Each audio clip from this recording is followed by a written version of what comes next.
Os estados que compunham o sistema internacional do Oriente Próximo na Idade do Bronze Recente tinham todos histórias distintas, que podemos reconstruir com diferentes graus de detalhe com base em suas próprias fontes.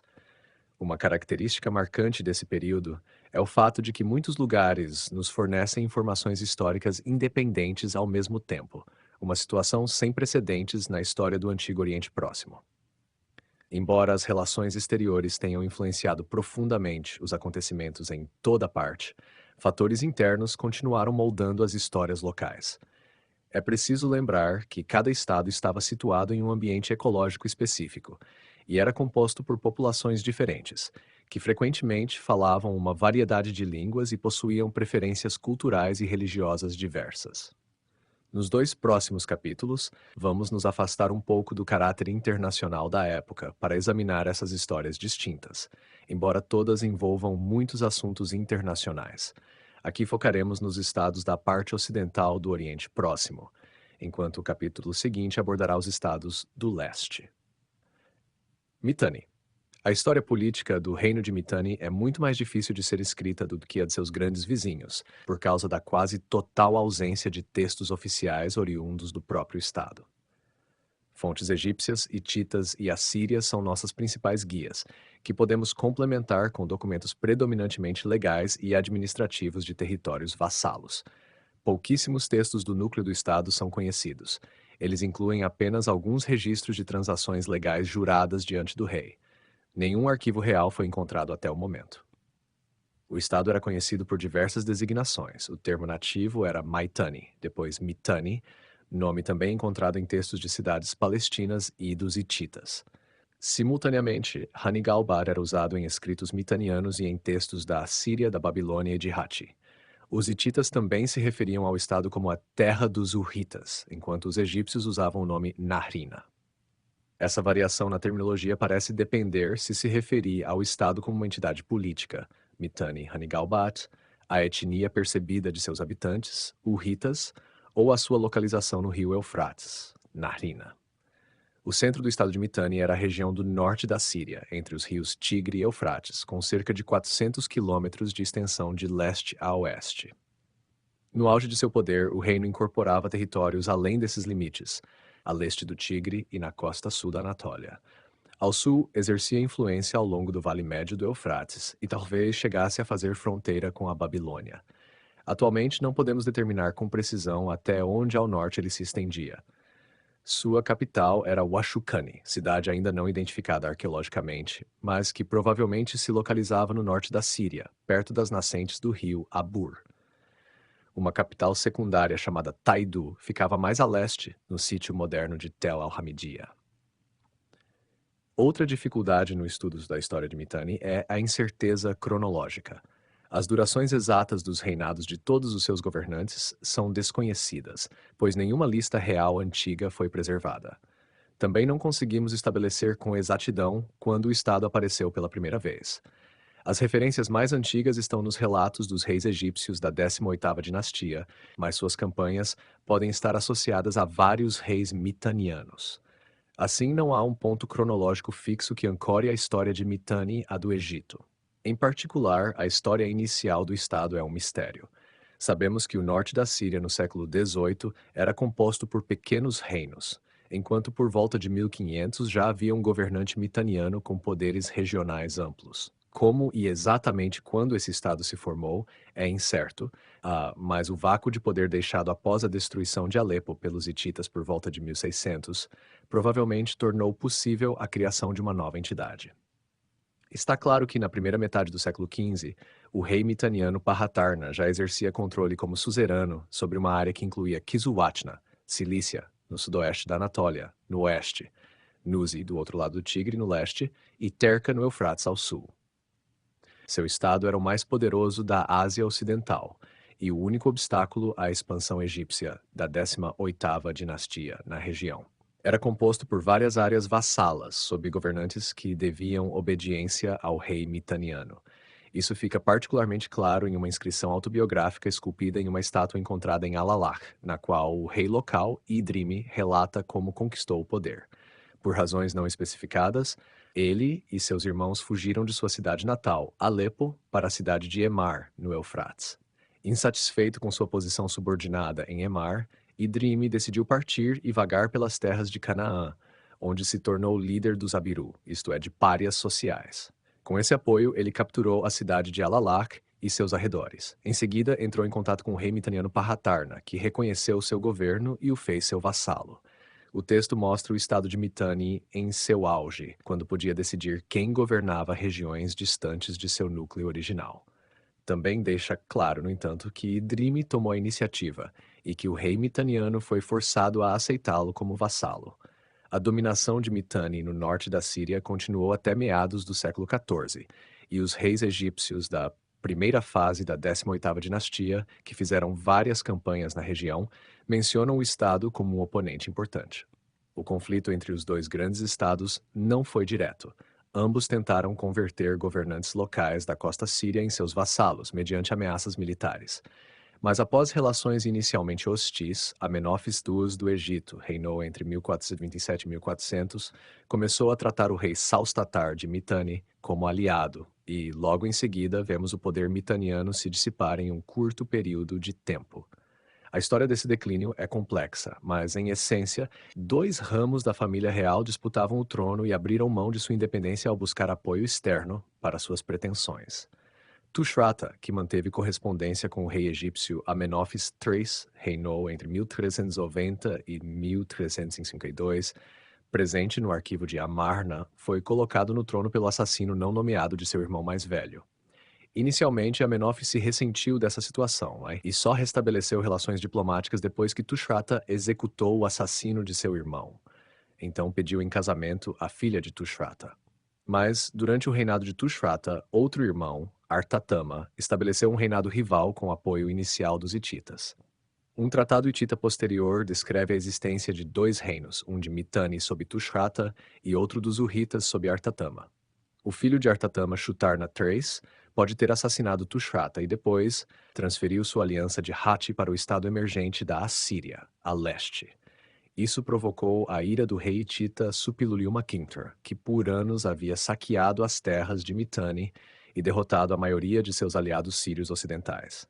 Ele então apoiou um filho de Tushratta, Kili-Teshub, que lhe pediu ajuda. Suppiluliuma o colocou no trono do que restava do estado mitaniano e sob o nome de Shatiwasa o fez seu vassalo, casando com uma de suas filhas.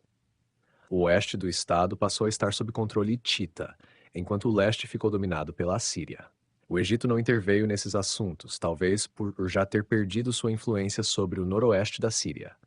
Entre 1365 e 1335, o estado de Mitanni passou assim de superpotência regional a um estado dividido, com ambas as partes subordinadas a reis estrangeiros. Os hititas permitiram que o que restava do estado de Mitanni sobrevivesse, e vários descendentes de Shatiwasa ocuparam o trono. Os assírios aproveitaram o enfraquecimento do poder hitita após a morte de Suppiluliuma para manter pressão sobre a região. Sob Adad-nirari-Enlil, reinou entre 1295 e 1264, e Shalmaneser-Kes, reinou entre 1263 e 1234, eles transformaram gradualmente o núcleo do estado em território assírio. Deixaram uma dinastia nativa no poder, mas seus governantes eram vassalos. Os remanescentes do estado de Mitanni, que os assírios sempre chamaram de Hanigalbat, resistiram regularmente aos assírios, buscando a ajuda dos hititas e dos arameus, um novo povo no norte da Síria, que se tornaria muito importante mais tarde. No entanto, tiveram pouco sucesso. Os assírios estabeleceram centros administrativos por todo o território até a margem leste do rio Eufrates, onde enfrentavam fortalezas hititas na margem oeste. Eles posicionaram esses centros em locais estratégicos para controlar o comércio e os movimentos militares. A morte do último grande rei assírio, Tukulti-Ninurta-Pão, reinou entre 1233 e 1197, coincidiu com os distúrbios que abalaram o Oriente Próximo Ocidental por volta de 1200. E o desaparecimento da centralização política na região de Mitanni provavelmente se relaciona a esses eventos. Temos que basear o estudo da sociedade mitaniana em documentos encontrados em cidades fora do núcleo do Estado, que no século XV eram governadas por dinastias locais subordinadas ao rei mitaniano, Alalakh, no extremo oeste, e Nuzi, no extremo leste. Os descendentes de Idrime formavam a Casa Real de Alalá, enquanto Nuzi tinha um prefeito, que dependia do rei de Arrafa, ele próprio vassalo do governante de Mitanni. No entanto, Nuzi possuía um grande edifício central e seus textos se referem a um palácio. A estrutura política do estado de Mitanni é pouco conhecida, mas a interferência dos reis em assuntos locais é evidente pelo uso do mesmo selo real em registros de diversos locais e pelas referências à sua autoridade legal em contratos. Os diferentes territórios do estado compartilhavam certos elementos comuns. A agricultura dependia da chuva e as comunidades aldeãs eram fortes. As cortes e outros moradores urbanos dependiam dessas aldeias para seu sustento, e, como mencionado antes, a relação entre cidade e campo era exploradora. Os palácios locais realizavam censos para calcular exatamente quanto de imposto e trabalho compulsório podiam impor.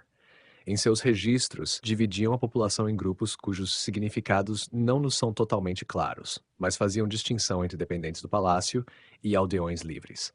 Homens designados pelo termo Maria Nu dominavam o primeiro grupo. Seu papel inicialmente era militar, como condutores de carros de guerra, mas eles passaram a se envolver em todos os aspectos da vida e parecem ter formado uma classe urbana privilegiada. No campo, as pessoas deviam serviço de trabalho ao palácio em razão da posse das terras que cultivavam. Havia escassez de mão de obra, e o palácio e os proprietários privados competiam por seu acesso. Em Nuzi, existia um procedimento legal curioso que permitia que indivíduos abastados adquirissem terras mantendo seus donos originais como agricultores. Em arquivos privados dessa cidade aparece um tipo de contrato chamado venda-adoção, no qual o comprador era adotado pelo vendedor. Um homem chamado Tehip Chila, por exemplo, foi adotado cerca de 50 vezes. Parece que essa ficção lhe permitia usar seus novos pais como arrendatários de fato. Da mesma forma, ele adquiriu trabalhadores contratados ao saldar as dívidas de homens que, a partir de então, passaram a cuidar de seus campos e pomares. Essas práticas eram possíveis devido ao alto nível de endividamento dos camponeses. Quando precisavam contrair empréstimos, as taxas de juros eram geralmente de 50%. E, ao contrário de períodos anteriores, o palácio não os ajudava mais, cancelando periodicamente as dívidas pendentes. Ao contrário, sabes que o próprio rei de Arrafa se aproveitava dessas práticas para obter acesso a terras e trabalho.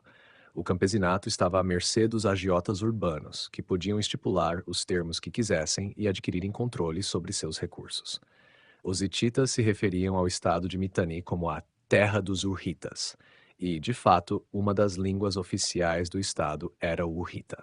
Falada no norte da Síria e na Mesopotâmia por milênio antes, ela nunca conseguiu se tornar uma língua comumente escrita. O acádio sempre predominou, inclusive na segunda metade do segundo milênio, quando os textos administrativos e legais de todo o estado mitaniano foram escritos no dialeto babilônico. A raridade dos textos em Urrita pode se dever em grande parte ao fato de que a capital mitaniana, Washukani, ainda não foi identificada nem escavada.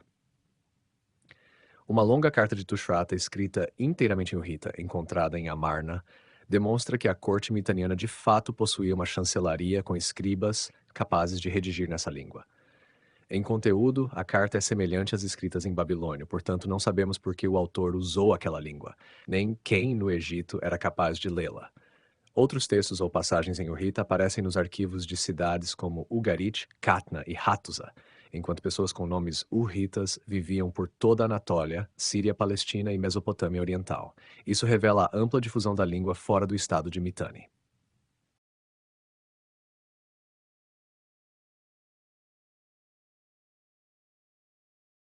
O Reino Novo Hitita. A região central da Anatólia no segundo milênio era o núcleo do reino dos hititas, chamado Hatti nas fontes antigas. Sua capital, Hattusa, é nossa principal fonte de textos, os quais contêm muitas informações sobre a história política. Os tratados que os reis hititas firmavam regularmente tinham introduções que delineavam as relações passadas entre os dois estados, fornecendo algumas de nossas melhores evidências, ainda que muito tendenciosas, sobre suas histórias políticas. No entanto, a escrita da história hitita enfrenta muitas dificuldades cronológicas. Vários reis hititas tinham os mesmos nomes, como Tudalia ou Arnuvanda, e embora hoje os numeremos como U2, etc., isso não era feito nas fontes nativas. Assim, muitas vezes não podemos determinar a qual governante um texto se refere. A cronologia absoluta também é problemática. Os hititas não deixaram listas reais, e mesmo para o criador do Estado do Reino Novo, Suppiluliu Macpherson, há sugestões diferentes para a duração de seu reinado, variando de 22 a 40 anos. Nenhum momento da história hitita pode ser datado sem sincronia com Egito, Assíria ou Babilônia, e os pontos de contato que temos são poucos e majoritariamente da parte final da história hitita. Embora na prática atribuímos datas absolutas aos governantes, essas são sempre aproximadas e podem precisar ser revistas, especialmente conforme muda nossa compreensão da cronologia egípcia. Geograficamente, as fronteiras do estado hitita mudavam constantemente. A capital estava situada na Anatólia Central, na bacia do rio Kızılırmak, e a expansão militar era dirigida especialmente para o sul, onde, em seu auge, Hati controlava a Síria Ocidental. Não está claro se suas fronteiras ao norte e oeste se estendiam até as margens do Mar Negro e do Mar Egeu, que estavam mais próximos de Hattusa do que a própria Síria.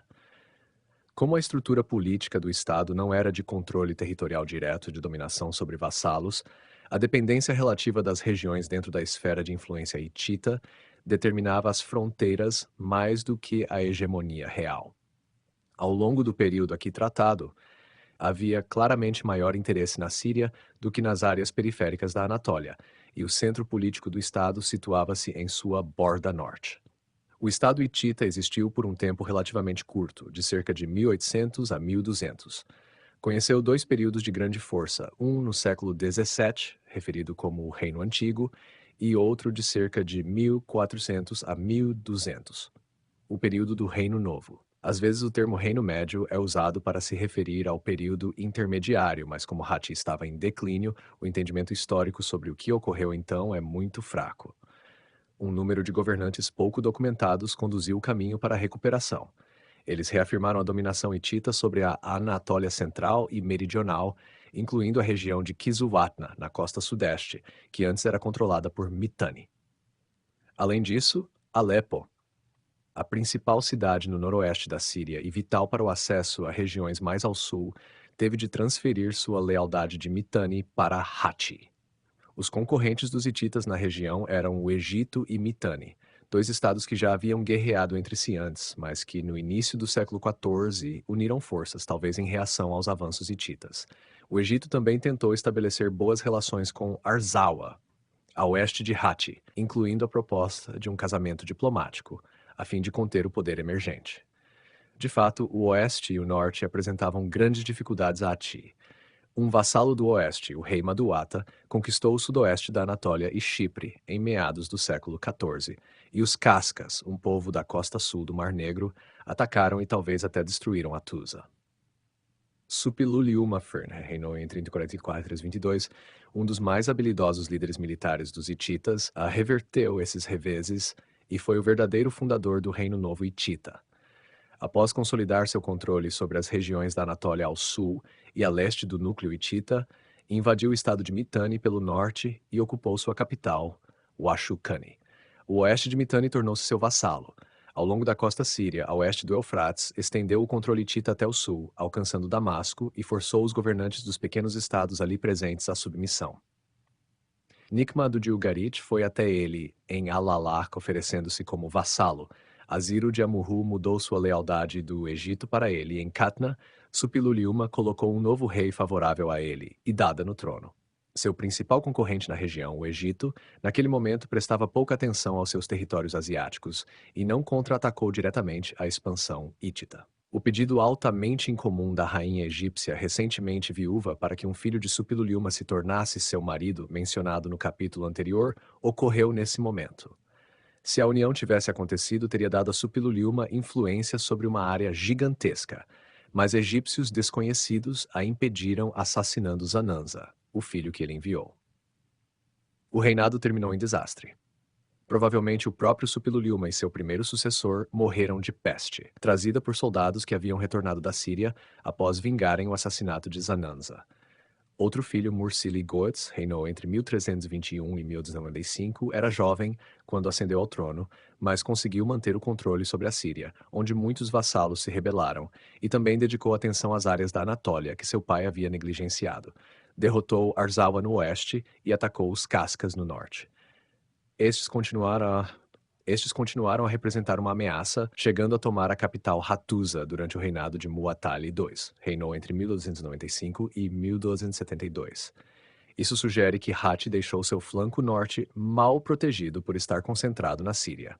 E Muwatalli estava realmente muito focado na Síria, a ponto de transferir sua capital para uma cidade anteriormente obscura no sul da Anatólia, Tarhuntassa, localização exata desconhecida.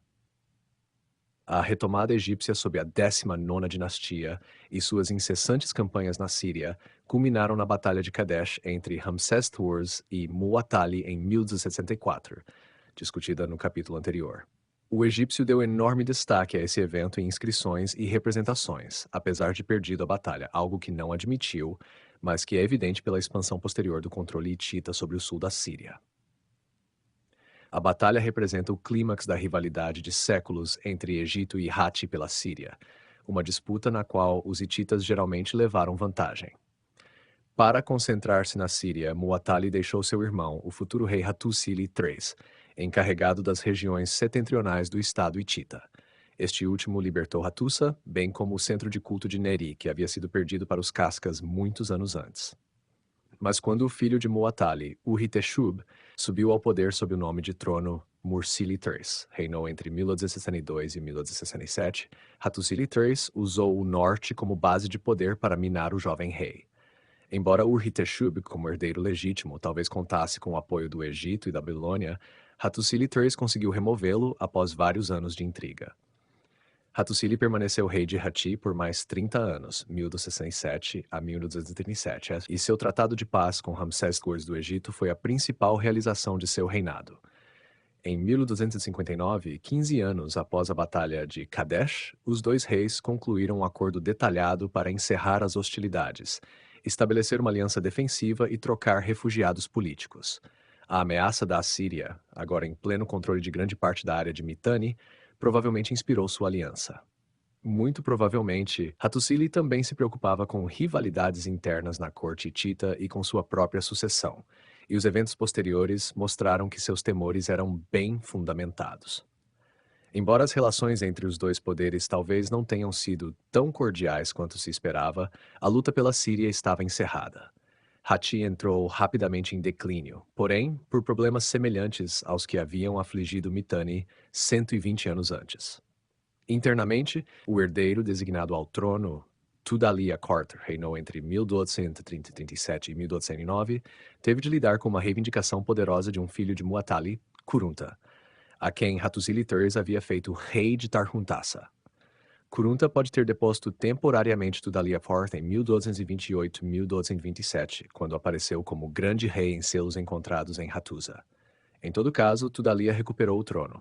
As pressões externas também eram intensas. Tukulti-Ninurta-Peners, da Assíria, reinou entre 1233 e 1207, atacou o estado hitita a partir do leste, e vassalos no oeste e sudoeste da Anatólia se rebelaram. Problemas nas regiões próximas ao mar Egeu podem ter sido inspirados por um enigmático rei de Ahriawa, certamente um ator importante na área, mas difícil de localizar no tempo e espaço. Tudhaliya IV conseguiu tomar Milawata, a clássica Mileto deles, mas no fim, o controle de Hatti sobre a Anatólia Ocidental parece ter escapado de suas mãos.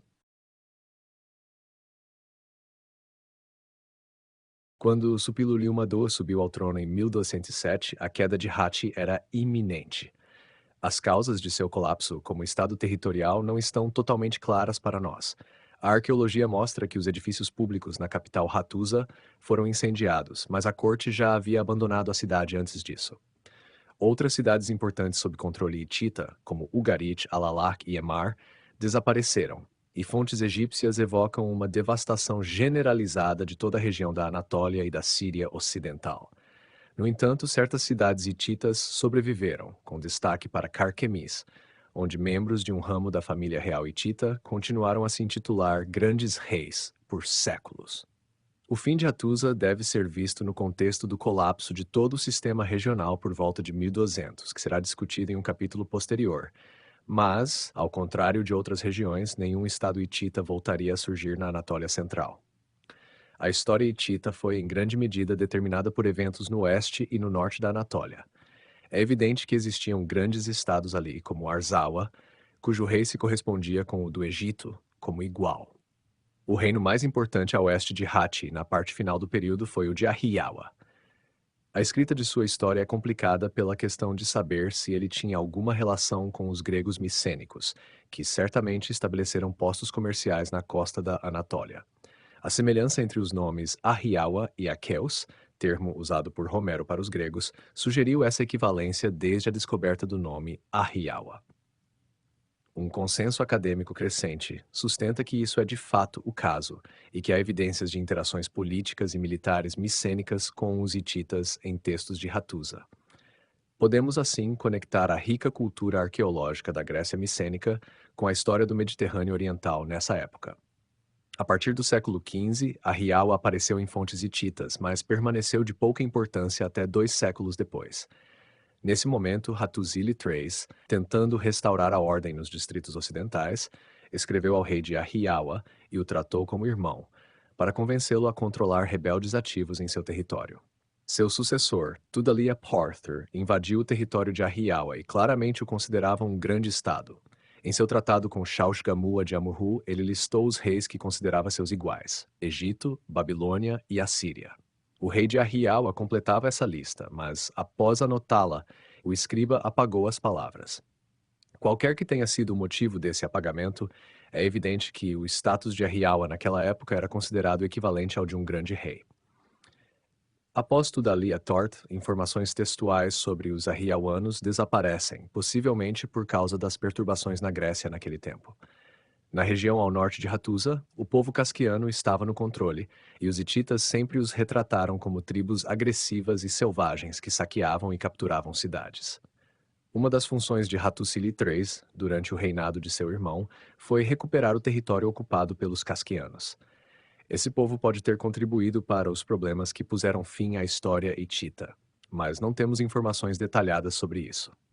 O oeste e o norte da Anatólia, portanto, nunca foram totalmente integrados ao Estado hitita, embora tenham sido alvos de muitas campanhas militares. Ainda assim, suas interações com Hatti, os inseriram no sistema político do Oriente Próximo. A estrutura política do Estado hitita é frequentemente comparada à do sistema de vassalagem da Europa Ocidental medieval. O grande rei de Hatti governava diretamente a área central, mas utilizava vassalos para controlar a maioria das regiões da Anatólia e da Síria. Esses vassalos eram líderes locais que juravam fidelidade a ele, mas que podiam transferi-la a outros poderes. Embora príncipes hititas administrassem certos locais-chave, como Carquemis e Alepo, em pontos estratégicos da Síria setentrional, outras regiões mantinham dinastias indígenas sob a supremacia hitita. 2 desses centros são bem conhecidos por suas próprias fontes: Ugarit, na costa síria, e Emar, do reino de Astata, no Eufrates. Os senhores hititas aparentemente continuaram a respeitar as tradições locais e não tentaram unificar toda a região em termos políticos ou culturais. Nesse sentido, a organização do Estado hitita parece paralela à de Mitanni, e o povo da Síria do Norte pôde assim manter suas próprias culturas e hierarquias políticas. O status supremo do rei era, contudo, indiscutível. Ele possuía um conjunto de títulos que claramente o identificavam como tal, incluindo Grande Rei e o Sol. Ele também tinha um antigo título ático, Labarna ou Tabarna, que talvez se refira ao nome do primeiro governante da dinastia, enquanto sua esposa recebia o título de Tawanana, provavelmente em alusão à primeira rainha. Ela detinha muito poder, que exercia inclusive após a morte do marido, e envolvia-se em diplomacia com cortes estrangeiras por conta própria. A esposa de Hattusili III, Puduhepa, por exemplo, correspondia-se pessoalmente com Ramsés II sobre o casamento de sua filha. Houve repetidos problemas com a sucessão real. Muitas vezes a sequência pai-filho não era respeitada e um irmão se tornava rei. Isso levou a uma das lutas pela realeza mais bem documentadas da história do Oriente Próximo, entre o filho e o irmão de Muwatalli. Urri-Teshub, filho deste com uma concubina, subiu ao trono sob o nome de Mursili III, mas Hattusili III, irmão de Muwatalli, rebelou-se e depôs seu sobrinho após 5 anos. A usurpação do poder foi uma violação suficiente da lei para que Hattusili compusesse um longo documento, sua apologia, no qual explicava suas ações. Nele, descreveu como foi encarregado dos territórios do norte, enquanto seu irmão transferira a capital para a região sul de Tarhuntassa e como conquistou com sucesso áreas periféricas para seu irmão. Quando o filho de Muatali subiu ao trono, Hattusili inicialmente o apoiou, mas ficou cada vez mais frustrado com o sobrinho. Para preservar seu poder e o de seus aliados, Hattusili rebelou-se. Depôs Ur-Hiteshub e o enviou ao exílio numa parte remota do estado. Ele conseguiu fugir para o Egito posteriormente. Para justificar esse ato, Hattusili acusou Ur-Hiteshub de ter usado magia, o que demonstra a fragilidade da legalidade de sua reivindicação ao trono. A titulatura e os nomes dos governantes de Hatti demonstram o caráter multicultural do estado. O título Tabarna e os nomes de trono reais eram áticos, isto é, de um grupo de povos da Anatólia que talvez dominassem a região de Hattusa muitos séculos antes. Mas os nomes de nascimento dos reis tinham origens diversas. Ur-Hiteshub, por exemplo, era claramente um nome Urrita. No entanto, a língua oficial da chancelaria de Hattusa era o Hitita. Além disso, os arquivos escavados ali também continham textos em outras línguas da Anatólia, como Luvita e Palaico, enquanto escribas capazes de escrever nas línguas mesopotâmicas acádio e sumério também atuavam ali. Todos esses textos eram escritos em cuneiforme. Simultaneamente, um sistema hieroglífico anatólio era usado em monumentos oficiais e selos pessoais e registrava a língua luvita. Esse sistema sobreviveu ao fim do Estado hitita. A literatura registrada em Hattusa provinha de uma grande variedade de fontes. As tradições urritas estão representadas em diversos mitos traduzidos para o hitita. Elementos áticos são encontrados com frequência em histórias mais curtas, enquanto o material original hitita parece ter sido raro. Certos textos literários da Babilônia foram importados integralmente, traduzidos para o hitita ou adaptados ao gosto local, trocando-se, por exemplo, as divindades principais para refletir as preferências hititas. Os de Hattusa copiavam listas lexicais da Mesopotâmia, às vezes acrescentando traduções em hitita e urrita e informações sobre a pronúncia dos termos sumérios. Muitos mitos da Anatólia parecem ter tido função ritual, e os rituais prescritivos mostram grande variedade linguística, incluindo ático e urrita. Os hititas também importaram mitologia cananeia das áreas ciro-palestinas que haviam conquistado. Hatti foi, assim, certamente um dos estados mais importantes do Oriente Próximo na segunda metade do segundo milênio e um participante destacado da cultura internacional da época. Sua localização nas margens do mundo oriental o expunha mais às pressões externas do que seus vizinhos, e sua estrutura política interna era relativamente frouxa. Consequentemente, seu colapso foi súbito e quase total. A Anatólia Central no primeiro milênio seria muito diferente do que se observa no período do Reino Novo.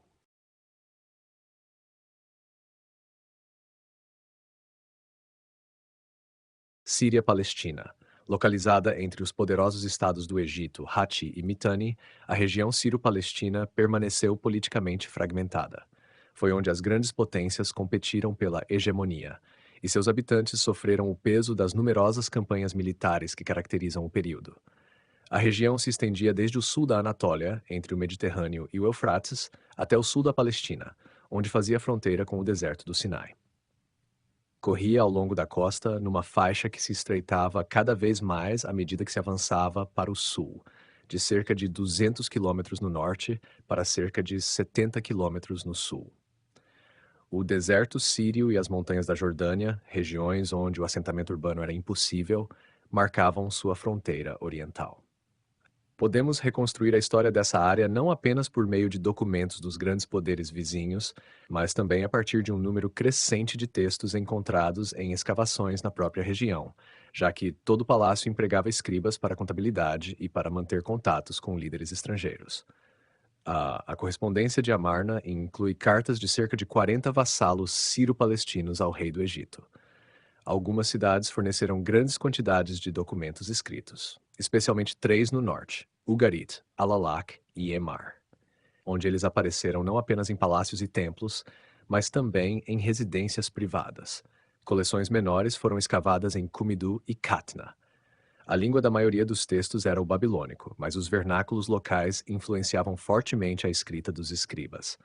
Na correspondência de Amarna, aparecem muitos traços dos dialetos semíticos ocidentais falados pelo povo, enquanto em Catna, os escribas inseriram grande número de expressões urritas em seus textos. Simultaneamente, línguas locais e escritas alfabéticas estavam em uso, ainda que muito pouco atestadas, exceto em Ugarit, onde existia um sistema alfabético cuneiforme escrito em tábuas de argila. Os escribas da região, portanto, tinham que trabalhar com várias línguas e escritas. É claro que a Babilônia fornecia o paradigma de como escrever, isto é, em cuneiforme silábico sobre tábuas de argila. E embora a língua mais respeitada pareça ter sido o babilônico, os escribas escreviam prontamente em outras línguas também. A fragmentação política da região a tornava um alvo fácil para a expansão das grandes potências vizinhas, e sua riqueza e conhecimento tecnológico a tornavam uma presa atraente. Ao longo do período em questão, forasteiros dominaram quase toda a área, e seu ponto de vista dita a nossa reconstrução da história política. Quando os obscuros séculos do meio do segundo milênio chegaram ao fim, Mitanni dominava o norte da Síria e governava a região a oeste do Eufrates por meio de um sistema de vassalos. O controle mitaniano estendia-se até Kadesh ao sul e até Kizzuwatna, no sul da Anatólia, a oeste. Mas, com a ascensão da 18ª dinastia, o Egito expandiu-se rapidamente na região. Após conquistar a Palestina, às vezes infligindo severa destruição às cidades ali, o Egito foi tomando os vassalos de mais ao norte, alcançando Ugarit na costa e Kadesh no interior. As duas potências lutaram pelo controle dos estados fronteiriços de Mitanni. O exército egípcio avançou até o Vale do Eufrates, enquanto Mitanni apoiava a resistência local a essas incursões. O controle do Egito sobre as regiões conquistadas, bem documentado nas cartas de Amarna, era mais direto que o de Mitanni. O Egito estabeleceu 3 províncias, Amurru, Upe e Canaã, cada uma com um centro administrativo sob responsabilidade de um oficial egípcio, encarregado de coletar recursos essenciais diretamente. Dinastias nativas continuaram a governar os pequenos estados, mas precisavam fornecer tributos anuais. Os vassalos escreviam muitas cartas ao rei pedindo ajuda contra vizinhos problemáticos, prometendo obediência, pagamentos e assim por diante. O Egito mantinha-se afastado da maioria dos problemas locais e concentrava sua atenção na coleta de tributos, o que podia fazer sem uma presença militar substancial. Durante esse período, há poucas evidências de campanhas egípcias na Ásia. Provavelmente porque seu domínio na região era firme e porque Egito e Mitanni haviam se tornado aliados em vez de inimigos. A ameaça a esse arranjo veio de Hatti, no norte, cujo rei, Suppiluliuma-Queen, havia subjugado Mitanni logo após 1340, e então expandiu-se para territórios que o Egito considerava seus. Ugarit, Amurru, bem como todos os estados sírios do norte anteriormente dependentes de Mitanni, tornaram-se vassalos dos hititas. O rei hitita colocou seus filhos como vice-reis nas cidades-chave de Carquemis e Alepo, e manteve o sistema mitaniano de vassalagem em outros lugares. Os arranjos administrativos estão bem documentados em Ugarit, na costa, e em Emar, no rio Eufrates, onde dinastias nativas continuaram a cuidar da maioria dos assuntos locais. O vice-rei em Carquemis, resolvia conflitos entre vassalos, enquanto o rei de Hatti recebia tributos e fazia acordos de importância política e econômica para todo o estado. Os tratados entre o suzerano hitita e os vassalos eram expressos entre 2 homens e eram renovados sempre que um novo rei subia ao trono. A partir dessas informações, podemos recuperar os nomes dos governantes locais, mas sabemos pouco mais sobre suas carreiras políticas. Síria-Palestina. A divisão da Síria-Palestina entre Hatti e o Egito permaneceu estável até o início da 19ª dinastia no Egito, quando os reis Seti Kermão e Ramsés II tentaram estender seu controle mais ao norte. Muwatalli de Hatti frustrou essa tentativa na Batalha de Kadesh, 1274, e 15 anos depois, os 2 estados concluíram um tratado de paz, provavelmente sob a pressão da expansão assíria para o norte da Síria. O Egito perdeu o controle sobre o sul da Síria e o norte da Palestina, e Ramsés II construiu uma linha de fortalezas perto da fronteira egípcia, enquanto a administração hitita no norte continuou de acordo com o modelo anterior. Amurru, um reino que se estendia da costa mediterrânea no norte do atual Líbano até a planície de Homs, no interior da Síria, serve de exemplo de como os estados sírio-palestinos interagiam com seus poderosos vizinhos. Conhecemos sua história apenas por textos encontrados fora do estado, nos registros de Hatti, do Egito e de Ugarit. Inicialmente, Amurru pertencia à esfera de influência egípcia, provavelmente como resultado das campanhas de Tutemés reinou entre 1390 e 1352 e figurava com destaque na correspondência de Amarna.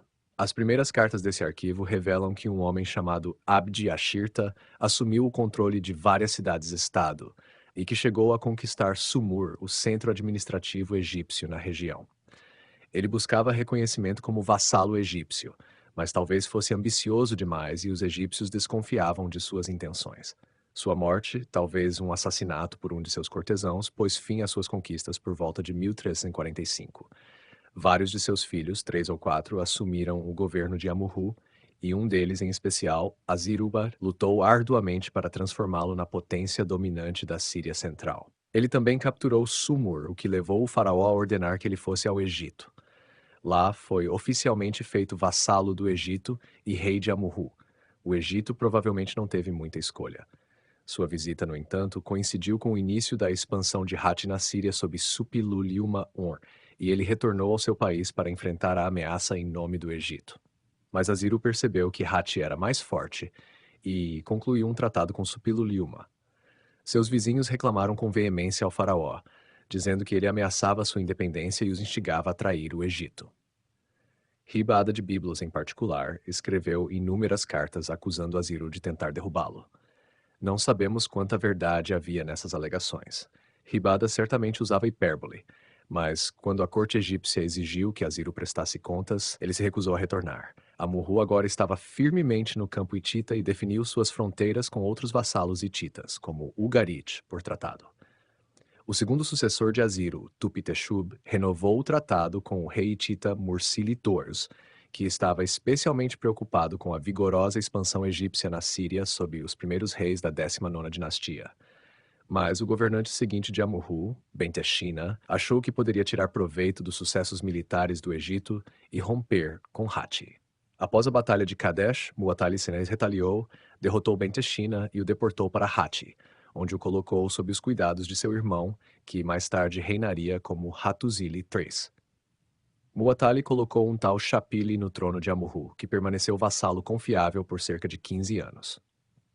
Mas as mudanças políticas em Hatti repercutiram também na política de Amurru. Quando Hattusili III assumiu o poder, reinstituiu Benteshina como rei de Amurru. Os dois reis concluíram um tratado e confirmaram sua aliança por meio de um casamento duplo, Benteshina com a filha de Hattusili e a filha de Benteshina com o filho de Hattusili. Benteshina permaneceu leal e seu filho Shausgamua, por sua vez, concluiu um tratado com Tudalia Fortes, seu cunhado e tio. O tratado estipulava que Amurru deveria seguir a liderança de Hatti nas relações internacionais. Sua postura em relação ao Egito e à Babilônia deveria depender daquela de Hatti, enquanto Shausgamua deveria contribuir com tropas para Hatti em sua guerra contra a Síria. Além disso, ele estava proibido de enviar mercadores à Assíria, deveria prender e extraditar mercadores assírios e interceptar comerciantes que se deslocassem entre a Síria e a Riava. As últimas notícias sobre Amurru vêm de Ugarit e envolvem o divórcio de seu governante Amistamru-Dorus da filha de Benteshina. O caso preocupou tanto o rei de Hatti que ele interveio pessoalmente. A história de Amurru exemplifica o quanto os estados sírio-palestinos eram dependentes de seus vizinhos poderosos. Eles tinham que se submeter às realidades políticas e militares da época e mudavam de aliança entre Mitanni, Hatti e Egito sempre que a sorte dessas potências na região se alterava. Os tratados hititas mostram como os acordos diplomáticos eram expressos em termos pessoais e tinham que ser reafirmados sempre que um dos reis mudava. A supremacia dos grandes estados era evidente, mas também é claro que muitas vezes eles apenas ratificavam situações criadas por governantes locais. A região sírio-palestina ilustra de forma clara a tensão entre o estilo de vida luxuoso de uma pequena elite e a situação empobrecida da massa da população. Havia menos cidades na região do que no período anterior, mas as que restaram eram mais ricas do que antes. Uma cidade como Ugarit possuía vários palácios, grandes residências e templos. A região era famosa por seus ofícios. Pinturas de tumbas egípcias frequentemente mostram portadores de tributos sírios carregando móveis, vasos e ornamentos elaboradamente produzidos. A produção artística era de altíssima qualidade, como comprovam os achados arqueológicos. Obras em ouro, prata e marfim aparecem por toda a região. Textos registram a existência de corporações de artesãos, joalheiros, escribas, construtores, etc., e mostram um alto grau de especialização do trabalho nas cidades. Esse sistema colapsou por volta de 1200, num processo que durou vários anos. Muitas cidades foram saqueadas, não por exércitos regulares como no passado, mas por novos grupos que surgiram na cena. As datas desses eventos são difíceis de estabelecer. Com base em datações por radiocarbono, os arqueólogos afirmam que o porto sírio de Gibala foi destruído entre 1992 e 1990. A correspondência de Ugarit com o Egito mostra que a cidade ainda existia em 1291 e parece ter desaparecido entre 1990 e 1585. Emar, situada no interior, no Eufrates, deixou de existir em ou logo após 1095. Documentos mostram que em seus últimos anos, Ugarit enfrentou muitos problemas, incluindo ataques por invasores marítimos e as invasões dos povos do mar, relatadas em fontes egípcias, foram certamente parte da causa das convulsões generalizadas. Outras cidades sobreviveram, embora em nível muito inferior, e toda a Síria-Palestina caiu em obscuridade histórica por vários séculos. Homens altamente treinados também foram responsáveis pela composição e preservação da literatura da região. Essas obras são os únicos remanescentes extensos de literatura da área sírio-palestina na história do Antigo Oriente Próximo.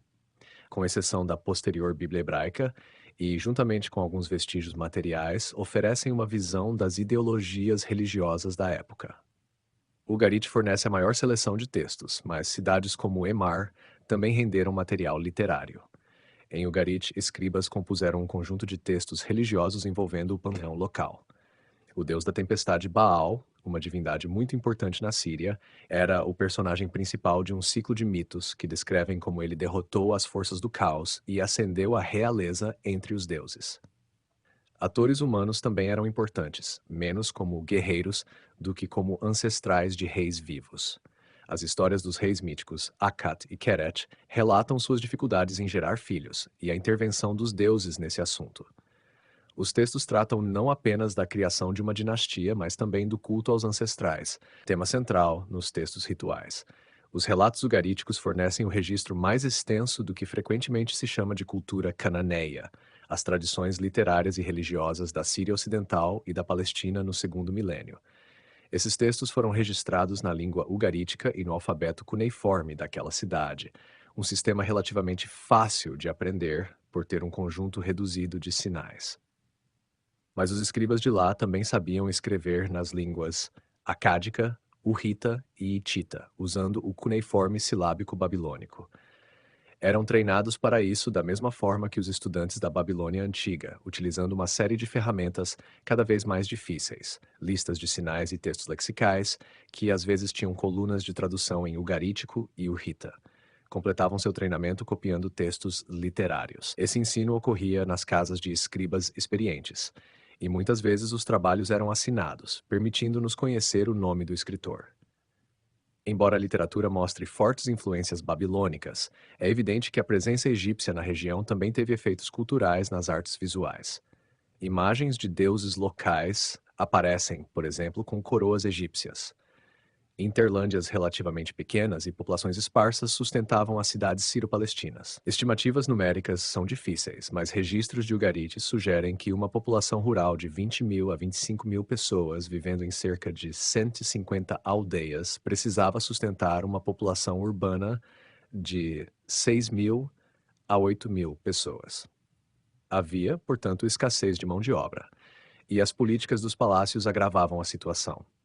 Eles distinguiam entre as pessoas que empregavam diretamente, os homens do rei, e aquelas teoricamente independentes, os filhos de Ugarit. Os primeiros incluíam as elites urbanas, que recebiam apoio pleno do palácio, com uma combinação de pagamentos e terras agrícolas, às vezes até mesmo aldeias inteiras. Embora essas elites originalmente mantivessem suas propriedades apenas enquanto prestassem serviços, algumas conseguiram transmiti-las a seus filhos e administrá-las praticamente como propriedades privadas. Enquanto a terra talvez estivesse disponível em quantidade suficiente, a mão de obra não estava, e aldeões independentes eram recrutados, tornando-se devedores dos habitantes urbanos. Eram obrigados a pagar impostos e prestar trabalho compulsório, mas devido à sua escassez numérica, as exigências eram frequentemente excessivas. Para pagar os tributos, precisavam contrair empréstimos, e os contratos do período muitas vezes indicam que, em troca, tinham que prestar serviço. Isso reduzia sua capacidade de trabalhar seus próprios campos e levava a uma dependência crescente dos habitantes urbanos. Até mesmo os reis recrutavam mão de obra dessa forma e não aboliam dívidas, como era costume no início do segundo milênio. A escravidão por dívida floresceu nessa época. A única saída para os trabalhadores era fugir da terra, e isso parece ter acontecido em grande escala. Por toda a região sírio-palestina, aumentou a presença de homens e mulheres que haviam cortado laços com suas comunidades políticas e sociais e se juntado a grupos de párias fora do alcance dos estados. Viviam em áreas inacessíveis da estepe e das montanhas. Os habitantes urbanos, cujos textos lemos, os viam com desprezo e temor, e os agrupavam sob o termo depreciativo abiru, que se traduz como bandido ou vagabundo. Todos os estados do Oriente Próximo daquele período se referem a eles. Os abiru não formavam um grupo étnico ou tribal, mas social, composto por pessoas que haviam fugido de seus estados e comunidades. A atitude dos estados em relação a eles era consistentemente hostil, e as cartas de Amarna, por exemplo, os retratam como uma grande ameaça à estabilidade da região. Embora haja certo preconceito urbano aqui, essas descrições não eram pura retórica. As relações entre os Abiru e os estados eram antagônicas, e ataques a vilarejos e cidades ocorriam com frequência. Por outro lado, os estados também recorriam aos Abiru como força de trabalho, e eles aparecem nos registros como mercenários e trabalhadores, podendo agora, talvez, estipular seus próprios termos. As trocas diplomáticas entre estados frequentemente discutiam esse tema. Refugiados deviam ser devolvidos, e Hattusili Turris, por exemplo, declarou que não aceitaria nenhuma pessoa de Ugarit como Habiru em Hatti. A discrepância entre as altas exigências das elites urbanas e a escassa oferta de mão de obra era tão grande que as tensões resultantes provavelmente causaram o colapso do sistema palaciano, que caracterizava a região sírio-palestina na segunda metade do segundo milênio.